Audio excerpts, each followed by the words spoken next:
Bonjour, je suis ravi de vous retrouver pour une nouvelle émission. On va parler du logiciel de production juridique JuryAct avec Yannick Couturier, président de JuryAct.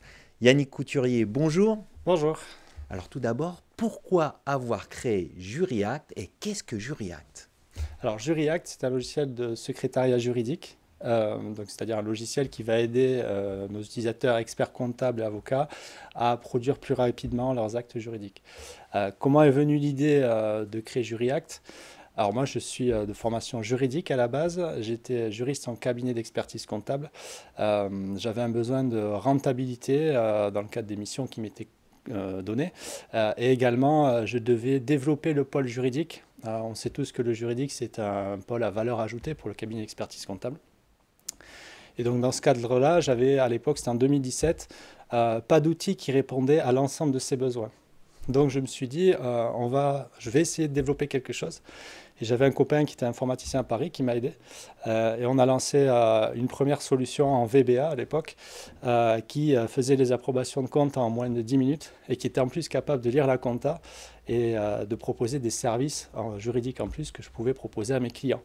Ça a tout de suite très bien marché et on s'est dit, ben, on va lancer le produit. C'était en quelle année? Ça, c'était en fin 2017. Et donc, il nous manquait une capacité pour faire ça de manière professionnelle sur le développement web.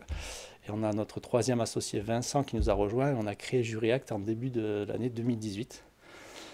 Voilà, et donc aujourd'hui JuryAct, c'est le logiciel de secrétariat juridique à destination principalement des cabinets d'expertise comptable qui va leur permettre, grâce à notre approche, on va dire innovante, de réaliser leurs actes juridiques courants avec une rapidité d'exécution très franche et également une ergonomie et une capacité d'analyse des données comptables simplifiées.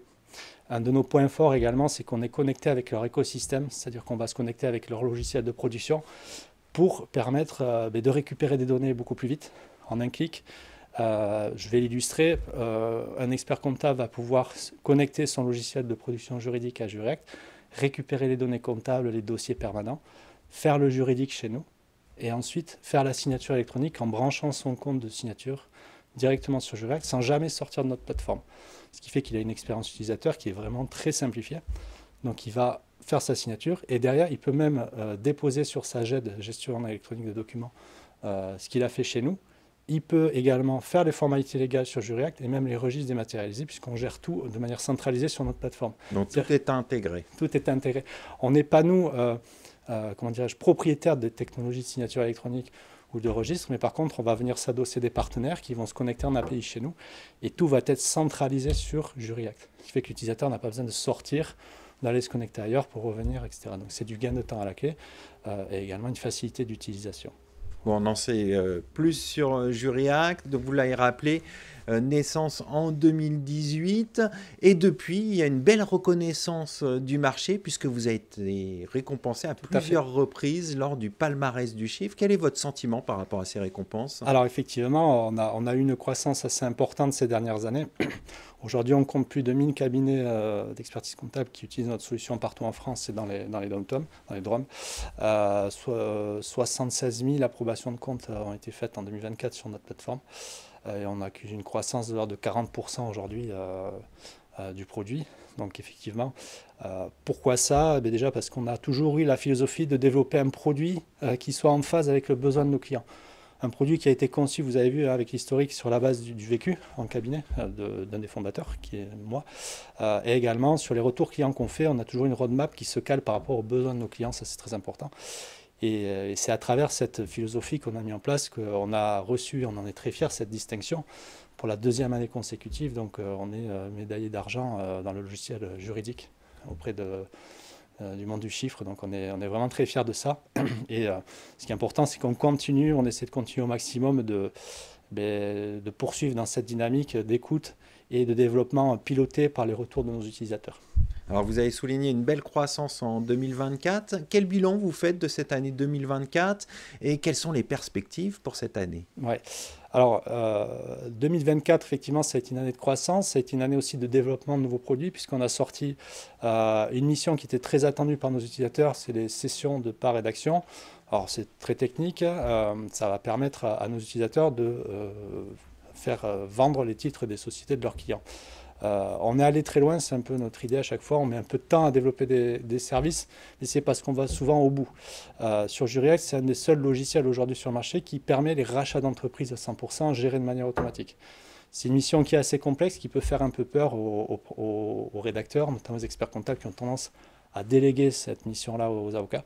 Et ce que je veux leur dire, c'est que sur Juriact, ils peuvent le faire en toute confiance, puisqu'ils sont tenus par la main. On est capable, toujours dans cette dynamique d'alerte et d'analyse qui est intégrée au logiciel, de les avertir quand il y a des conséquences fiscales sur une opération, quand il y a des garanties d'actifs et de passifs à mettre en place. Donc ils sont vraiment tenus par la main pour avoir la confiance, pour se lancer sur ce type d'acte. Et justement, on parle de l'évolution de la profession. Typiquement, là, c'est des missions importantes dans la vie d'une entreprise et du client.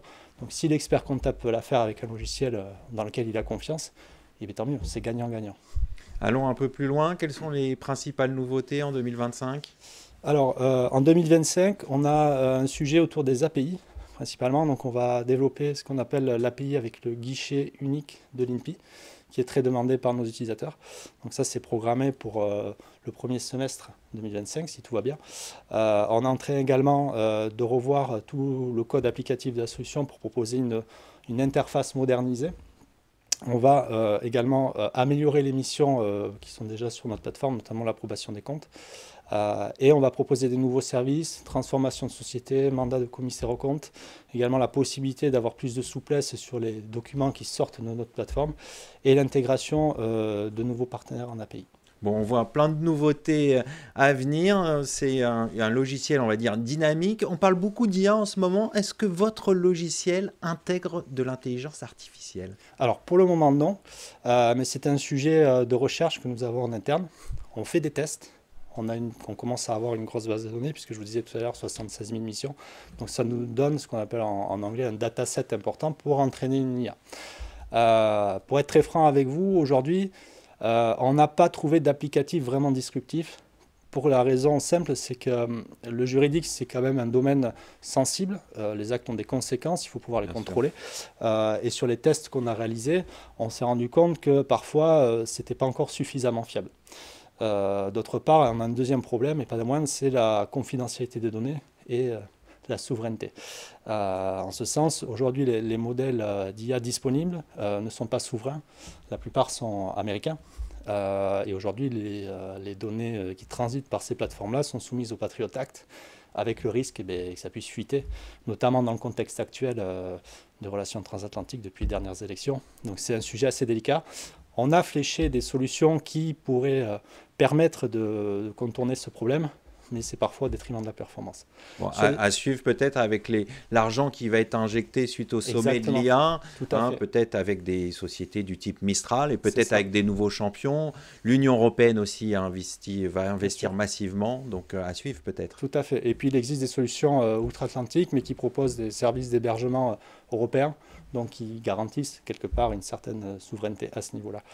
Nous, au niveau de l'IA, on a des applicatifs qui émergent, typiquement pour la rédaction de courriers, donc des actes en parallèle de ce qu'on fait nous, mais qui peuvent aider les utilisateurs sur ce type de rédactionnel. Voilà.